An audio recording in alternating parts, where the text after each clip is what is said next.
guys, this is Pablo coming to you from PA&J Tinting LLC here in Indian Trail, North Carolina, and I'm just going to be going over the everyday tools that you'll find in my window tinting pouch here at the shop.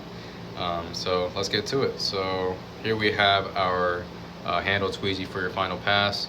You could also use it for cleaning or the initial tack, but this is my squeegee of choice. Right now I have the hybrid. Has an orange side and a blue side. Orange side is softer, and then the blue side is a little bit harder, reminiscent of the Blue Max.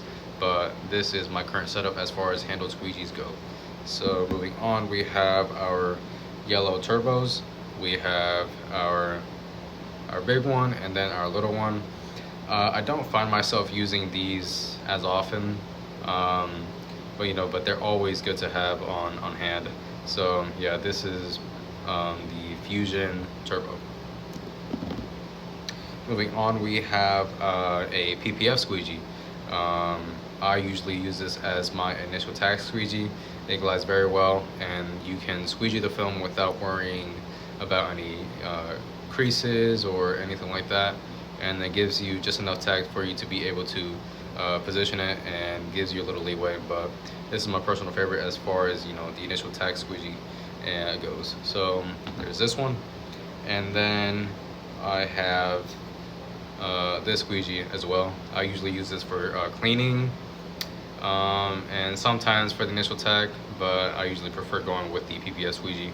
But this is a very nice squeegee for cleaning, very ergonomic, at least I believe it to be. So there's this one, and then we have our little mini squeegee. Usually use this for a set of quarter windows at the front of the vehicle. So we have this little mini one. It can be very helpful whenever you're dealing with a tough set of little quarter windows. Particularly, I haven't had any problems, but I know a set of challenging windows might be a set of little quarter windows on the Honda Ridgeline. Like I said, I really haven't had any issues with those, but in any case, you have this little squeegee.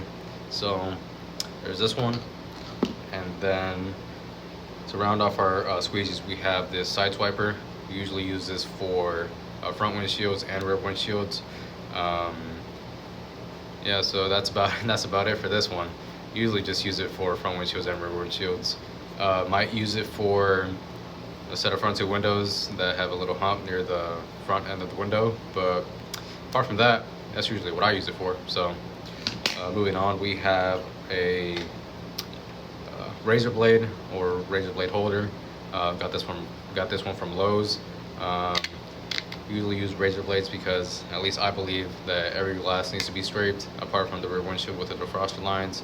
And as far as the front windshield goes, if there isn't any glue, we have a adhesive remover for that. So hardly ever find myself scraping the front windshield unless I have to. But yeah, that's about it. So we have razor blade and razor blade holder, and then you'll always find a hard card on me.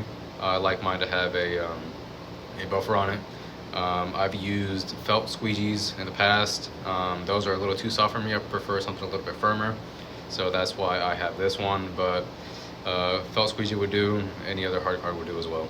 But this is just my personal favorite right here. And then we have a little chiseler. Usually use this to get any little imperfection that may be in the film. Apart from that, don't use it for much else. Yeah, pretty much just to get any little bit of, a little speck here and there. But apart from that, that's really the only purpose I use it for. And then we have a panel popper. I just use this to whenever I'm bottom loading or to get the seal out of the door. Just need that little bit extra leverage to pop the top part of the panel back, but always good to have on you. So we have this one, and then we have our shank. I usually like to use this whenever I'm two-staging. I prefer this one over any other corner tool. Just gets into really tight seals, especially whenever you're doing German cars. So personal favorite right here. I would recommend anyone who two-stages to pick up one of these.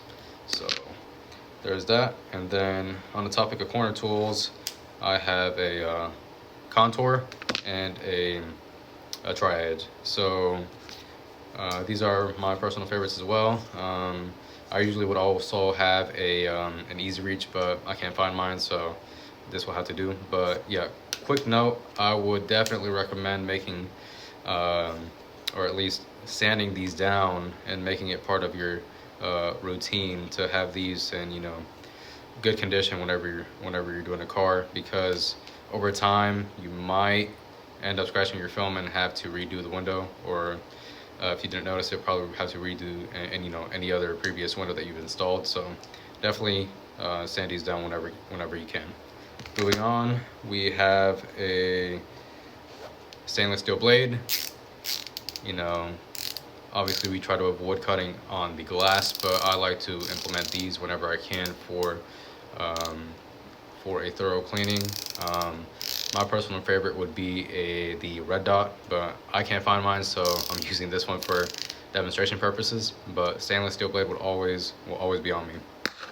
And last but not least, a silver Sharpie. So I mainly use this when, you know, when the plotter is down and I have to hand cut. Again, we usually try not to cut on the glass or on the vehicle whenever possible. So hence the Sharpie. Like to use the Sharpie method whenever we hand cut. But you know, normal hand cutting method works just fine. But like I said, Sharpie method is more often than not my go-to method. But yeah, that just about rounds off my everyday carry as far as window tint tools go. Window tinting pouch right here. But yeah, I'll do a separate video for front windshield and rear windshield window tinting tools, as those are, you know, sort of more geared towards those situations.